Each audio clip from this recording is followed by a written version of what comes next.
Good morning viewers. आज हम सीखेंगे टाइम एंड टेंस। सबसे पहले हम डिफरेंस पता करते हैं। Time is not a grammatical term. Time एक ग्रामेटिकल टर्म नहीं है, whereas tense is a grammatical term. इसका मतलब क्या हुआ? जब हम किसी से टाइम पूछते हैं, हम ये नहीं कहते कि भाई साहब आपकी घड़ी में टेंस क्या हुआ है, बल्कि हम क्या पूछते हैं? टाइम क्या हुआ है। ठीक है। Time is a universal concept, whereas tense is not a universal concept. जो टाइम है वो एक यूनिवर्सल कॉन्सेप्ट है, पूरे संसार में एक ही कॉन्सेप्ट है टाइम का। यानी कि आज जो इस टाइम इंडिया में टाइम हो रहा है, ठीक है ना, वही कहीं और टाइम तो हो रहा होगा, ठीक है ना। हर जगह टाइम जोन्स अलग हैं, लेकिन एक ये यूनिवर्सल कॉन्सेप्ट है। Whereas tense is not a universal concept, यानी कि जो टेंस है वो यूनिवर्सल कॉन्सेप्ट नहीं है। Time denotes days, months and years, while tense does not denote days, months and years. यानी कि टाइम से किस चीज़ का बोध होता है? डेज, मंथ्स एंड ईयर्स का। जबकि टेंस से हमें डेज, मंथ्स, ईयर्स का बोध नहीं होता। ठीक है। फॉर एग्ज़ाम्पल, अब हम एक एग्ज़ाम्पल देख लेते हैं। He goes to picture every Sunday. वो हर संडे को पिक्चर देखने जाता है। इसका मतलब ये हुआ, एवरी संडे क्या दिखा रहा है? इसका मतलब अगर आज संडे है तो आज भी गया होगा वो, इससे पिछले संडे को भी गया होगा, और इससे भविष्य में जो फ्यूचर में आएगा उसको भी जाएगा ये। तो इससे हमें क्या पता चल रहा है? प्रेजेंट, पास्ट, फ्यूचर के बारे में पता चल रहा है। हालांकि ये सिंपल प्रेजेंट टेंस है। आई बात समझ में? The plane takes off at 5 PM tomorrow. Tomorrow यानी कि कल। यानी कि इससे क्या पता चल रहा है कि ये फ्यूचर में काम आने वाला है, यानी कि ये फ्यूचर को दिखा रहा है। लेकिन ये लिखा किस टेंस में है? प्रेजेंट टेंस में। ठीक है। तो इस कॉन्सेप्ट को समझने के लिए हमें टेंस की डेफिनेशन समझनी है। अब टेंस की डेफिनेशन क्या बोलती है? Tense changes the form of the verb to express the time of action. ठीक है ना। टेंस जो है वर्ब की जो फॉर्म है उसको क्या करता है? बदल देता है। ठीक है। क्या दिखाने के लिए?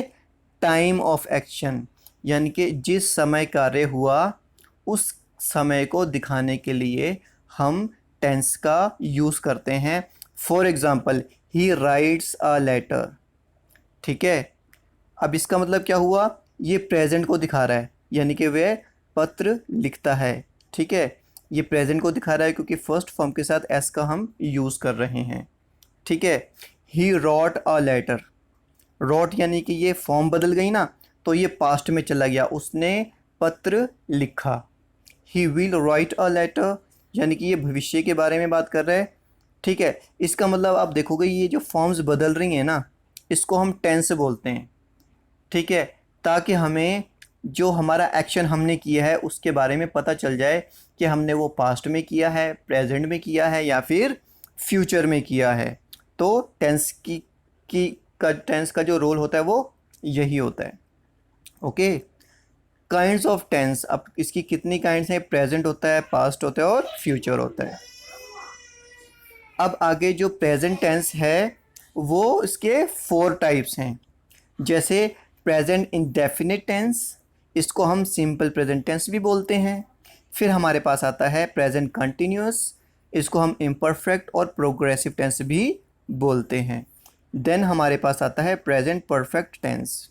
फिर हमारे पास आता है प्रेजेंट परफेक्ट कंटिन्यूअस टेंस। ये 4 किस्में हैं, लेकिन इस वीडियो में हम सिर्फ प्रेजेंट टेंस के बारे में, यानी कि सिंपल प्रेजेंट टेंस के बारे में चर्चा करेंगे। इसको डिटेल में समझने की कोशिश करेंगे। ये सबसे बेसिक और सबसे इम्पोर्टेंट टेंस है। ठीक है। तो इसका स्ट्रक्चर देख लेते हैं। सबसे पहले इसमें सब्जेक्ट का यूज़ होता है, first form of verb, verb की फर्स्ट फॉर्म का यूज़ होता है, और उसके साथ एस या फिर ई एस का यूज़ होता है, प्लस हम अदर वर्ड्स यूज़ करते हैं। ये इसका स्ट्रक्चर है। एक तरह से आप कह सकते हैं ये इसका फॉर्मूला है। अगर आप इसके अलावा प्रेजेंट टेंस बनाने की कोशिश करोगे तो आपका गलत हो जाएगा, यानी कि आपके स्ट्रक्चर को आपको फॉलो करना पड़ेगा। ठीक है। For example, I write a letter. I क्या है? सब्जेक्ट है, ये फर्स्ट फॉर्म है। A letter. ठीक है। ही राइट्स अ लेटर, वह पत्र लिखता है। They write a letter, you write a letter. ठीक है। अब important note, if the last letter यानी कि किसी नाउन का जो लास्ट लेटर है अगर S, S S, C H, X, Z, ठीक है, ये हो, यानी कि किसी की नाउन के लास्ट में ये अगर ये वर्ड्स आएँ तो हम ई एस का यूज़ करते हैं। किसका? हम ई एस का यूज़ करते हैं। ओके। नाउ एक बहुत इंपॉर्टेंट चीज़ है जो आपको समझनी पड़ेगी प्रेजेंट टेंस के लिए, वो है पर्सन्स। हमारे पास 3 पर्सन्स होते हैं, 3 पर्सन्स होते हैं, ठीक है।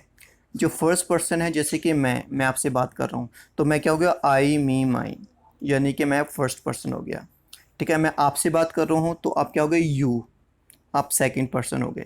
लेकिन हम दोनों मिलकर अगर हम तीसरे की बात करें यानी कि किसी थर्ड पर्सन की बात करें जो कि मौजूद नहीं है, ठीक है, या फिर किसी कहीं दूर बैठा हुआ है, तो उसके लिए हम थर्ड पर्सन का यूज़ करते हैं, जैसे ही, शी, इट, दे, ठीक है, ये थर्ड पर्सन होता है।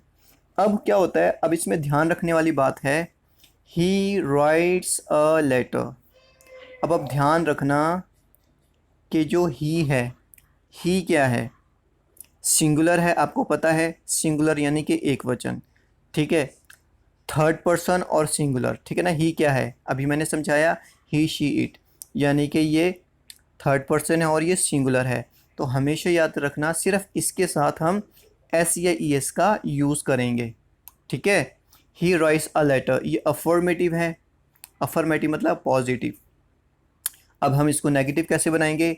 ही does not write a letter. अब इसमें भी एक चीज़ ध्यान रखने वाली है, हम इसमें डज़ नॉट का यूज़ करेंगे जब हम नेगेटिव बनाएंगे, ठीक है। अब क्योंकि हमने ई एस का यूज़ यहाँ पर देखो कर लिया तो हम राइट लिखेंगे, ये फर्स्ट फॉर्म यहाँ पर आएगी। अब ऐसा नहीं है कि आप ये लिख दो कि he does not writes a letter, वो गलत हो जाएगा, ठीक है। तो नेगेटिव में आप ये चीज़ ध्यान रखोगे। नेक्स्ट है does he write a letter, interrogative हम बनाने के लिए, ठीक है ना। Does he write a letter? No. Third person singular हमेशा याद रखना, देखो बहुत इंपॉर्टेंट चीज़ है, इसमें स्टूडेंट बहुत ज़्यादा गलती करते हैं। उसके साथ हम डज़ का यूज़ करते हैं। He does not write a letter, ठीक है ना, ये डज़ आ गया, ई एस लग गया, ठीक है। तो सिर्फ फर्स्ट फॉर्म का यूज़ होगा बाद में। प्लूरल, प्लूरल मतलब बहुवचन, एक से ज़्यादा। दे क्या है? प्लूरल। दे के साथ हम डू का यूज़ करेंगे। आई बात समझ में? They do not write a letter. Now देखो सबसे इम्पोर्टेंट चीज़ है, हम काफ़ी सालों से टेंसेस करते आ रहे हैं लेकिन हमें फिर भी कन्फ्यूजन होती है ना। वो दिक्कत इसलिए आती है क्योंकि हमें उसकी एप्लीकेशंस नहीं पता, हमें इसके प्रयोग करना नहीं पता, ठीक है। जब हमें इसके प्रयोग पता चल जाएंगे कि भाई हम किस किस जगह पर, किस किस सिचुएशन में, किस किस सर्कमस्टांसिस में हम प्रेजेंट टेंस को यूज़ कर सकते हैं, अगर हमें ये पता होगा तो डेफिनेटली हम प्रैक्टिस भी करेंगे, लिखते हुए हमें ध्यान रहेगा, बोलते हुए हमें ध्यान रहेगा। आई बात समझ में? तो ये जो इसकी एप्लीकेशंस है ना, ये स्ट्रक्चर से भी ज़्यादा इम्पॉर्टेंट है क्योंकि ये डिसाइड करती हैं हम कितने अच्छे से टेंस को सीखते हैं, ठीक है। अब स्टार्ट करते हैं। सबसे पहले देखो कंडीशनल क्लॉज, जब कंडीशनल क्लॉज के साथ हम प्रेजेंट का यूज़ करते हैं, जैसे if you seize this opportunity, अगर ये तुम अपने अवसर हाथ में ले लेते हो यानी कि you will feel happy later, तुम बाद में खुशी महसूस करोगे, ठीक है। इफ़ यू सीज, ये तो यहाँ पे प्रेजेंट टेंस है, if you seize this opportunity you will feel happy later, ठीक है। तो हम कंडीशनल क्लॉज में इसका यूज़ करते हैं। कंडीशन क्या होती है? शर्त, इफ़। रनिंग कमेंट्रीज, देखो आपने क्रिकेट देखते होगे या भी कोई गेम देखते होगे आप, ठीक है। जब गेम चलती होती है तो जो कमेंटेटर है वो कमेंट्री करता है, कमेंट्री होती है हमेशा सिंपल प्रेजेंट टेंस में, ठीक है। इसकी एग्जांपल देखते हैं हम। Rohit hits the ball towards long on, the ball possesses over the fielders head and crosses the boundary line, यानी कि रोहित ने हिट किया बॉल को लॉन्ग ऑन की तरफ, ठीक है। अब वो फील्डर के सिर से ऊपर होती हुई किसको? बाउंड्री लाइन को क्रॉस कर गई, वो कमेंट्री कर रहा है, ठीक है। तो ये प्रेजेंट टेंस में होती है, ठीक है। परमानेंट एक्शंस, जो हमारे परमानेंट एक्शंस होते हैं उसके लिए हम प्रेजेंट टेंस का यूज़ करते हैं, जैसे ही रन्स अ शॉप, वो दुकान चलाता है, यानी कि उसका परमानेंट एक्शन है, वो यही दुकान का काम कर रहा है। Independence day falls on 15th of August, अब इंडिपेंडेंस डे हमेशा आता है, हर साल 15 अगस्त को, ये एक परमानेंट एक्शन हो गया। रूटीन एक्शन, जो हम रूटीन में करते हैं हमारा एक्शन, जैसे ही गेट्स अप एट 5 AM, ठीक है ना, रूटीनली ही ब्रशेज हिज टीथ, ठीक है, इस तरह के एक्शंस। हैबिचुअल एक्शंस देखो क्या है। अब देखो हैबिचुअल एक्शंस क्या होते हैं, हमारी आदत। अब आदत को दिखाने के लिए हमारे पास कुछ वर्ड्स हैं, ठीक है ना, तो इन वर्ड्स के साथ हमेशा आप प्रेजेंट टेंस का यूज़ करोगे। कैसे? Always, often, sometimes, generally, usually, occasionally, rarely, seldom, never, hardly, scarcely, habitually, daily, every day, every night, every morning, every evening, every week, every month, every year, once a week, once a day, once a month, twice a day, twice a week, twice a month. We use simple present tense with these words and phrases. ठीक है, तो ये जो मैंने words और phrases बताए हैं इसको ध्यान में रखना और इसके साथ सिंपल प्रेजेंट टेंस का यूज़ करना है। थोड़ी सी एग्जांपल्स देख लेते हैं। जैसे he never comes on time, यानी कि उसकी आदत है लेट होने की, कभी आता ही नहीं है टाइम पर। We work 8 hours a day, आदत है 8 घंटे काम करने की, ठीक है। पोजेशन, ऑनरशिप, पोजेशन क्या होता है, जिसके आप मालिक होते हो या आपकी मलकियत। For example, he holds a powerful post, यानी कि उसकी जो पोस्ट है वो बहुत ज़्यादा पावरफुल है, जिस पोस्ट पर वो है। ही ओन्स अ बिल्डिंग, उसकी एक बिल्डिंग है। He belongs to a well to do family, वो संपन्न परिवार से संबंध रखता है, यानी कि आपकी ऑनरशिप हो गई, पोजेशन हो गया। हिस्टोरिकल इवेंट्स के साथ, जैसे इंडिया बिकम्स फ्री इन 1947, ठीक है, इनके साथ हम प्रेजेंट टेंस का यूज़ करेंगे। कोटेशंस, अब कोटेशंस क्या होती हैं, जो बड़े बड़े फेमस जो राइटर्स होते हैं, है ना, वो कोट करते हैं, है ना, तो हम प्रेजेंट टेंस में दिखाते हैं। जैसे शैली सेज, शैली क्या कहता है, if winter comes can spring be far behind, ठीक है, ये उसकी कोटेशन है। To express situations positions in the present, यानी कि हालातों को दिखाने के लिए, प्रेजेंट में हालातों को दिखाने के लिए हम प्रेजेंट टेंस का यूज़ करते हैं। जैसे पैसेंजर्स आर सेफ, वही पैसेंजर सेफ हैं, यानी कि मौजूदा हालात को बताने के लिए। I am in a fix, मैं दुविधा में हूँ। ड्रामेटिक नैरेटिव्स, अब ड्रामेटिक नैरेटिव्स क्या होते हैं, जैसे कोई नाटक चल रहा है, उसको नरेट करने के लिए, उसको बताने के लिए हम प्रेजेंट टेंस का यूज़ करते हैं। When the curtain rises, Macbeth is seen sitting on his throne, ठीक है ना, जब पर्दा उठता है तो मैकबेथ को हम सिंहासन पर बैठे हुए देखते हैं। इम्पेरेटिव सेंटेंसेस, अब इम्पेरेटिव सेंटेंसेस क्या होते हैं, जिसमें आप किसी को आज्ञा देते हो, ठीक है। Obey the rules of the roads, ठीक है, ओबे यानी कि पालना करो रोड्स के जो रूल्स हैं उसकी। नेवर टेल अ लाई, ठीक है, किसी आपको कोई आपको आप किसी को सुझाव देते हो, ठीक है। Never tell a lie, imperative sentence. Universal truth, water boils at 100 degree celsius, यानी कि ये यूनिवर्सल ट्रूथ है, ठीक है, सर्वव्यापी सत्य जिसे बोलते हो आप। 100 डिग्री सेल्सियस पर ये पानी उबलता है। मैन इज़ मोटर, इंसान नाशवान है। The earth moves around the sun, ठीक है, ये क्या हो गए आपके universal truth. Mental activity, feelings and emotions, ठीक है, मेंटल एक्टिविटी के लिए, हमारी भावनाओं के लिए, इमोशंस के लिए, ठीक है, हम प्रेजेंट टेंस का यूज़ करते हैं। जैसे ही अंडरस्टैंड्स माई प्रॉब्लम, ठीक है, वो मेरी प्रॉब्लम समझता है। वी बिलीव इन गॉड, ठीक है। अब ये जो वर्ड्स हैं, notice, recognise, see, hear, smell, appear, look, seem, want, wish, desire, feel, like, love, hate, hope, refuse, prefer, think, suppose, believe, agree, consider, trust, remember, forget, know, understand, imagine, mean, mind, इनके साथ हम simple present tense का use करते हैं। Exceptions हैं हमारे पास, अपवाद होते हैं, वो मैं आपको बाद में बताऊंगा, ठीक है। इसके साथ हम प्रेजेंट टेंस का यूज़ करते हैं। फिक्स्ड प्रोग्राम, जो हमारे प्रोग्राम फिक्स्ड होते हैं ना, जैसे माई सिस्टर रिटर्न्स टुमारो, मेरी सिस्टर कल वापस आ रही है, फिक्स्ड प्रोग्राम हो गया। The minister comes here tomorrow, जो मिनिस्टर है यहाँ पर आएंगे, यानी कि फिक्स्ड प्रोग्राम हो गया, उसके लिए हम प्रेजेंट टेंस का यूज़ करते हैं। देन हियर और देयर, हेयर के लिए, देयर के लिए हम प्रेजेंट टेंस का यूज़ करते हैं, जैसे हियर कम्स अ बस, बस आ गई, देयर गोज़ द बस, ओ बस जा रही है ना।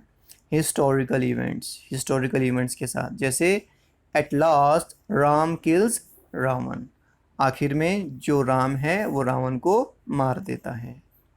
न्यूज़पेपर हेडलाइंस के साथ आपने अगर नोटिस किया हो तो प्रेजेंट टेंस का हम यूज़ करते हैं, जैसे इंडिया विंस वर्ल्ड कप, ठीक है।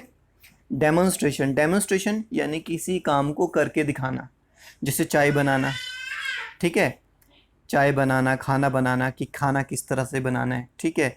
जैसे for example put the pot on the stove, है ना, स्टोव के ऊपर बर्तन रखो, पोर सम वाटर, इसमें पानी उड़ेल दो, बॉयल इट, इसको उबालो, ठीक है। अब हम इन प्रेजेंट टेंस के कुछ सेंटेंसेस की हम प्रैक्टिस कर लेते हैं। देखो प्रैक्टिस बहुत ज़्यादा ज़रूरी है, ठीक है। जैसे आई गो देयर, अब देखो हमेशा ध्यान रखना आई सब्जेक्ट है, ठीक है, तो फर्स्ट फॉर्म लगेगी, क्लियर। अब ये जो आई क्या है, फर्स्ट पर्सन है, तो फर्स्ट पर्सन के मेरे साथ क्या बताया आपको, सिर्फ फर्स्ट फॉर्म लगेगी, आई गो देयर। डॉग्स बार्क, अब डॉग्स क्या है, प्लूरल है, ठीक है, तो फर्स्ट फॉर्म लगेगी सिर्फ। अ डॉग बार्क्स, अब अ डॉग क्या है, एक सिंगुलर है, एक कुत्ता, तो बार्क्स एस का हमने यूज़ किया, ठीक है। द सन शाइन्स, सन क्या है, एक यूनिक है, तो शाइन्स हमने एस का यूज़ कर लिया। बर्ड्स बिल्ड नेस्ट, बर्ड्स देखो प्लूरल है, इसलिए हमने सिर्फ फर्स्ट फॉर्म का यूज़ किया। आई बात समझ में। Shops shut at 9 PM, shops plural है, तो हमने सिर्फ फर्स्ट फॉर्म का यूज़ किया। द क्लास फिनिशेज एट 7, देखो क्लास क्या है, सिंगुलर है, इसलिए फिनिशेज आ गया, ES लग गया। आई बात समझ में। This road goes to Delhi, road एक सिंगल है, इसलिए हमने ES का यूज़ किया, ठीक है। आई अग्री विद यू, भाई इस चीज़ को बहुत ध्यान से समझना, आई के साथ अग्री लगेगा, आई के साथ एम का यूज़ नहीं होगा। बहुत ज़्यादा स्टूडेंट्स इनकी आदत होती है आई के साथ एम का यूज़ करने की, आई एम अग्री, जो कि बिल्कुल गलत है। आई बात समझ में। हालांकि ये हमारी गलती नहीं है, क्यों, हमें से बचपन से ही हमारी आई के साथ एम लगाने की आदत पड़ी हुई है, तो हम फटाफट आई एम अग्री, आई के साथ हमेशा एम ही लगा देते हैं, जबकि एम का प्रयोग जो होता है वो आगे कंटिन्यूस के साथ होता है, वो आगे मैं बताऊंगा। लेकिन प्रेजेंट टेंस में सिर्फ आप क्या कहोगे, आई अग्री विद यू। अगर आप कहोगे आप I am agree with you, तो सामने वाले को पता चल जाएगा आपको टेंसेस की नॉलेज नहीं है, तो इसको बहुत ध्यान से समझना। I agree with you, I agree with you, ठीक है, इसलिए मैं बार बार इसको एम्फेसाइज कर रहा हूँ, ठीक है। ही सफ़र्स फ्रॉम डायबिटीज़, उसे डायबिटीज़ है, ठीक है ना, ही सफ़र, ही सिंगुलर है, तो सफ़र्स आ गया ना S, from diabetes. This book cost 50 rupees, book क्या है, सिंगुलर, तो हमने एस लगा दिया, ठीक है। इसका मतलब थर्ड पर्सन सिंगुलर के साथ हम क्या लगाएंगे, वर्ब के साथ एस या ES का यूज़ करेंगे। 50 rupees. I intend to go to Delhi next year, मेरा अगले साल दिल्ली जाने का इरादा है, ठीक है। I hope you understand simple present tense. देखो जो एप्लीकेशंस है ना, अगर आपने इसको बार बार देख लिया कि यहाँ पर इस हालत में, इस कंडीशन में हमने प्रेजेंट टेंस का यूज़ करना है, तो डेफिनेटली आपसे गलती नहीं होगी। गलती इसीलिए होती है जब हमें नहीं पता होता हमने किस जगह पर इसको यूज़ करना है। आई बात समझ में। आई hope you understand. Thank you so much for watching. Please like share and subscribe. Thank you, have a good day.